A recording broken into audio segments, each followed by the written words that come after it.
Correlating scientifically documented supernatural phenomena. November 20th, 2018.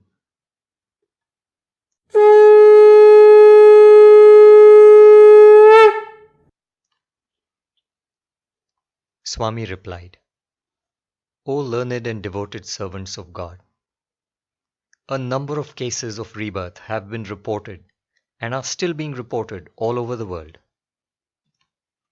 I've even seen 2 to 3 page long reports of such incidents published in English newspapers.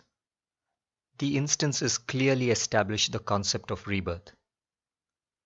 Human beings born in faraway places speak of intricate details of their previous birth, which on verification are found to be exactly correct. It would be better for you to find that report because reading the detailed report makes things crystal clear. A few years ago, the news of a case of rebirth was published on the front page of the Eenadu Telugu newspaper. A small girl of 4 to 5 years, born in the city of Khammam, started talking about her previous birth. She even described details about her house in the previous birth, which was located about 150 kilometers in the city of Tenali. Finally, she was taken to the house described by her in Tenali, and all the details were found to be accurate. The child gave exact details of all the jewelry worn by her in her previous birth. She even described all her properties and children in the previous birth. A photograph was published on the front page in the newspaper in which the adult daughter of the past birth was seen holding her reborn mother in her arms.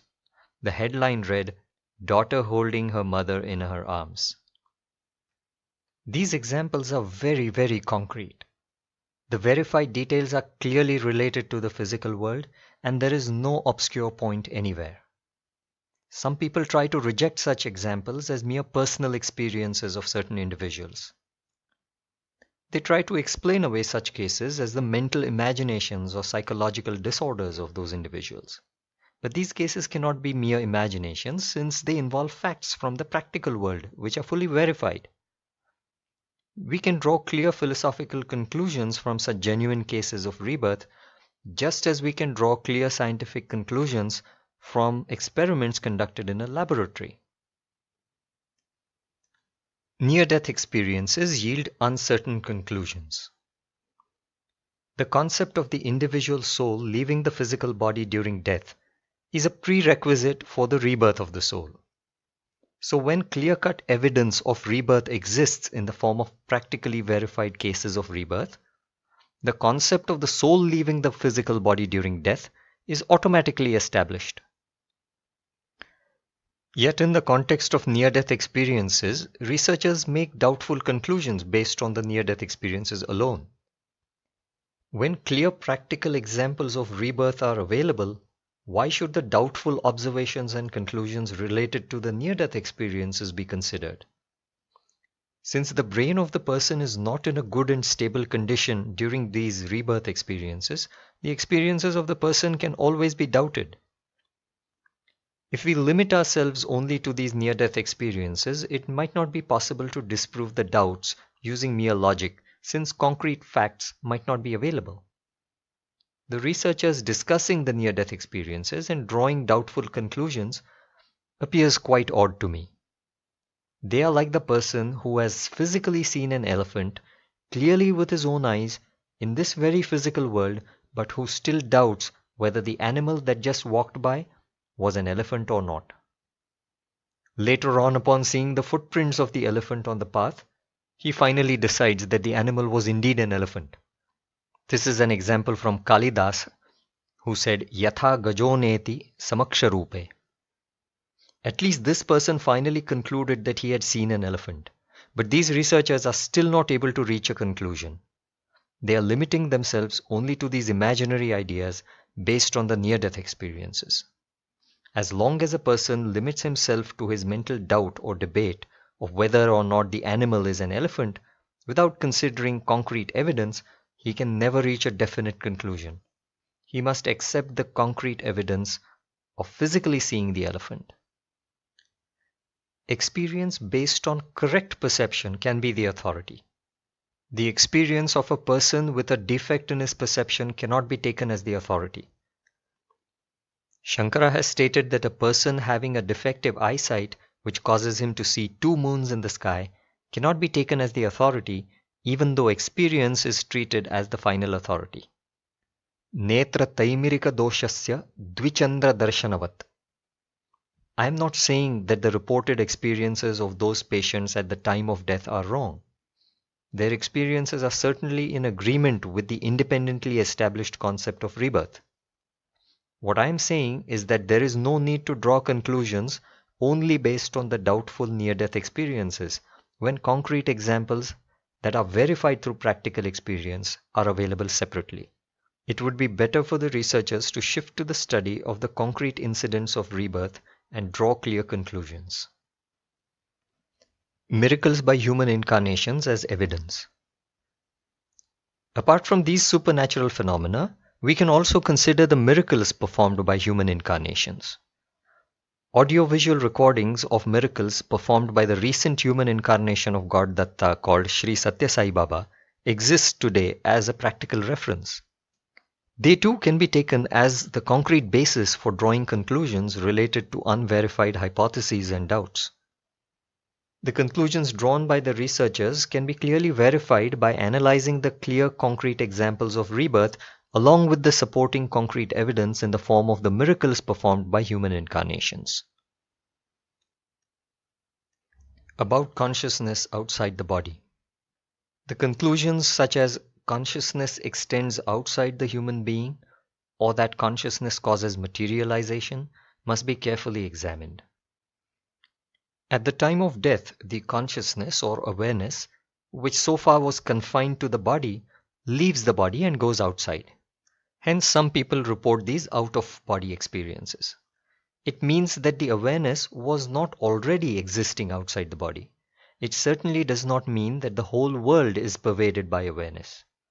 If the awareness that leaves the body had an independent, isolated existence, we would have found the awareness in space just as we find electromagnetic radiation moving independently in space. Even though inert energy has an independent existence and pervades all over the world, its specific work form called awareness is not all-pervading. The mud out of which a mud pot is made also exists spread out everywhere on earth. But it does not mean that the mud pot exists all over the world. The Advaitins say that this entire world is made of awareness alone. This is not correct because you have already made a basic distinction between an inert item and a non-inert item. The non-inert item or awareness, which is only observed in living beings, is a specific work form of the inert energy generated in a special functioning device called the nervous system. Let's call this awareness as relative awareness since it is part of this world which is relatively true. Since awareness does not have an independent existence, it requires a container like a physical body. The positive fruit or anvaya for this is that awareness exists only in a physical body. The negative way of proving the same thing, which is called vyatireka, is that awareness does not exist in empty space, or in other words, awareness does not exist in the absence of the physical body. Hence, the awareness that leaves the physical body during death must be leaving in an invisible, energetic body which acts as its container. The existence of heaven and hell.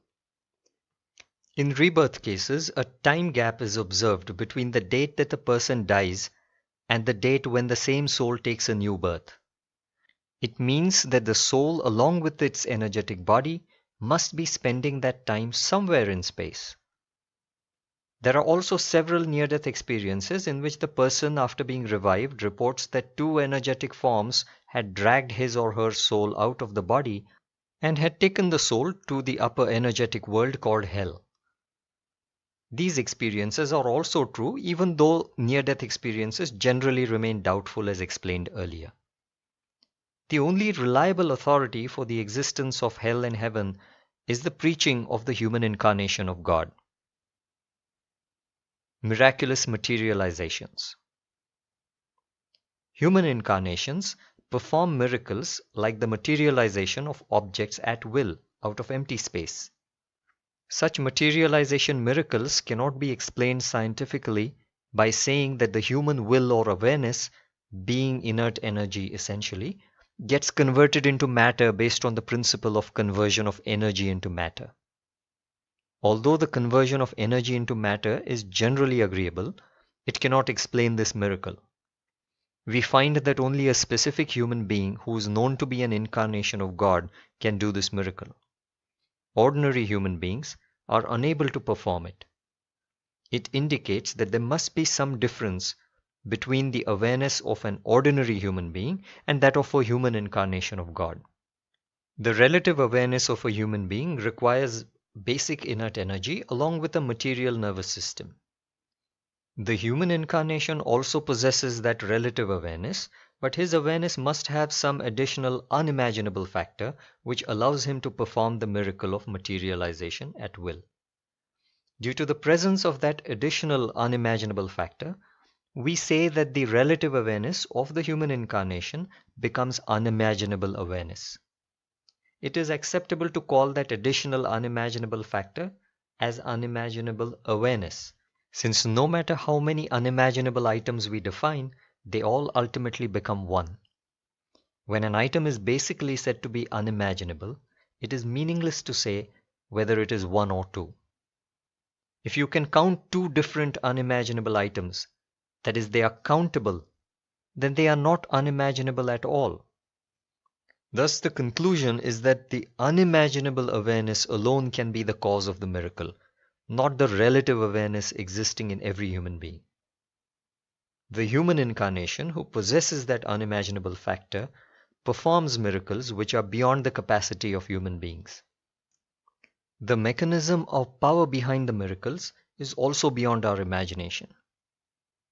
The same human incarnation possessing that unimaginable factor also reveals hidden concepts such as heaven and hell, which are beyond the capacity of our senses and intellect to know independently. Hence, the revelation by the human incarnation inevitably has to be treated as the final authority for knowing the existence of the invisible heaven and hell which exists somewhere in space. Where does the soul go first? Heaven or hell? Every soul does good deeds as well as sins. After death, the soul has to enjoy the fruits of both in heaven and hell respectively.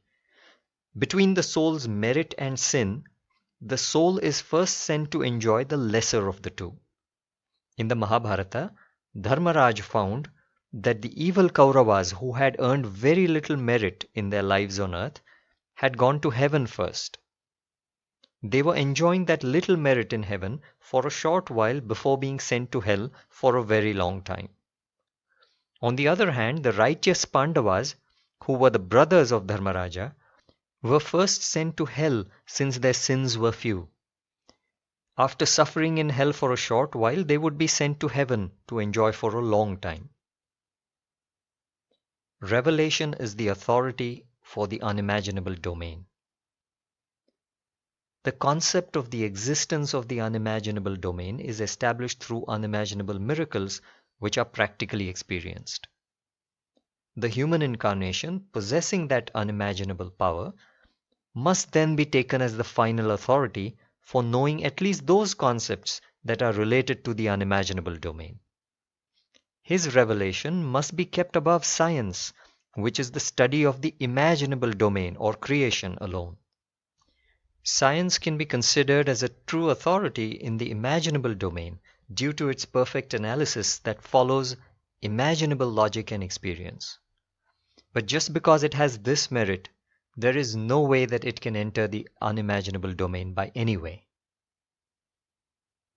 Soul and individual soul. Actually, the basic soul or Atman is the essential inert energy that gets converted into awareness in the functioning nervous system. The generated awareness is called as the individual soul or jiva. The basic soul is like mud, and the individual soul is like the pot made out of the mud. The soul exists in the individual soul in a basic sense, and hence the individual soul can also be loosely called as the soul. But there is a clear distinction between the two. You can fetch water in a mud pot, but you cannot fetch water with just a lump of mud. Mud can be said to pervade all over the earth qualitatively. But the pot, having a limited round shape, does not extend all over the earth. When we call the mud pot as mud or a golden ornament as gold, it is said only in an approximate sense. God controls the unimaginable and imaginable domains. In fact, the unimaginable God created even the imaginable domain, and He completely controls it at all times. Both the imaginable domain and the unimaginable domain are His properties. He has given the imaginable domain to the souls, keeping the unimaginable domain with Himself. Even science was developed by souls in creation by the blessing of God. Science only studies the imaginable domain, and the credit for developing the field is given to the souls. Science is perfect as far as the imaginable domain or creation is concerned, but it can never enter the unimaginable domain. It is the unimaginable domain or the unimaginable power of God which basically controls all the principles of science. God proves this by miracles which are the violations of the principles of established science. Hence we should take God as the authority on the unimaginable concepts at least. The human incarnation is also an item of the imaginable domain, but he exhibits unimaginable miracles, since the unimaginable God has merged with that selected imaginable human being. If the unimaginable God were to enter into an unimaginable medium, it would not be visible to human beings even to exhibit unimaginable miracles. The unimaginable power or unimaginable God is the controller, whereas the imaginable power and its principles, which are known as science, are controlled by God. They are subordinate to God. Subordinate doesn't mean that they are wrong. It only means that these scientific principles are under the control of some superpower. Hence, science is correct, but it is subordinate to God, since it is the study of the subordinate domain, which is the imaginable domain. The propagation of spiritual knowledge, which is often done by God through human incarnations, is not done because God desires fame in the world. The purpose is to bring devotion along with fear in the minds of human beings, so that sins are controlled as far as possible and society remains balanced. The unimaginable miracles exhibited by God are also for the same purpose, which is to establish control in society. Since miracles are practically seen and experienced, they form the most concrete evidence for the existence of the unimaginable God. Science too ultimately relies on the same authority of perception.